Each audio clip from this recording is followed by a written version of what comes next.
2% of Kamala's staff quit. It raised red flags. How could she lead millions of Americans if she can't even lead 50? Gil Durham, who worked for Kamala when she was Attorney General of California, said the experience was unbearable. She was, quote, impossible to manage and took out all of her stress on her staff, usually women and lower-level employees. Gil quit just 5 months into the job.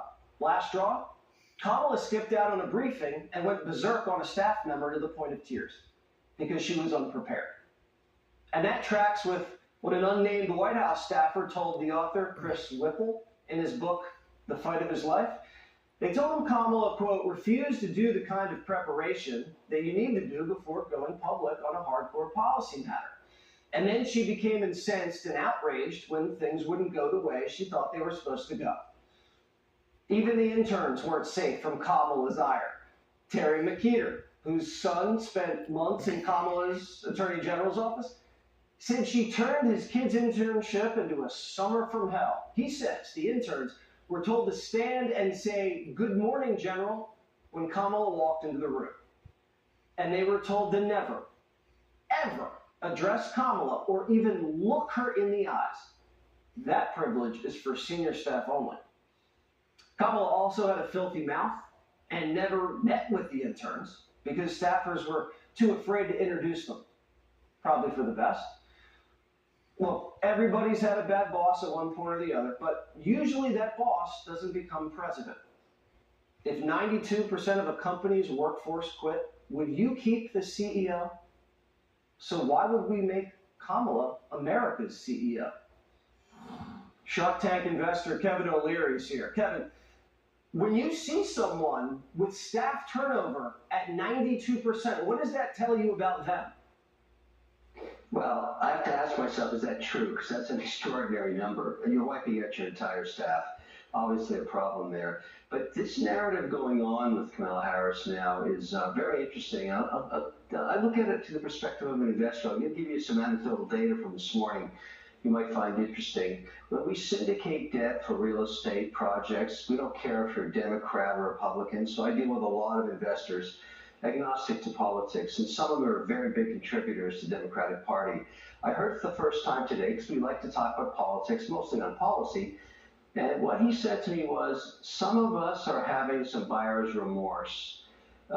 We wish we'd run a process because we got so much press in the first 9 days of bringing somebody into the party and raised 200 million plus, which is like a balloon underwater. It just wasn't Biden, so they started contributing.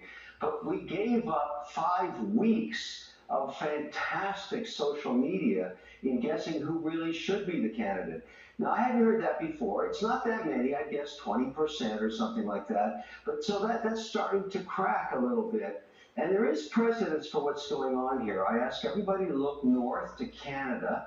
When a young Justin Trudeau swept in, nobody cared about his executional skills or what he'd ever done or anything. They just thought he was the it guy. Look at the country now. It's wiped out. And because it turns out the guy had no executional skills.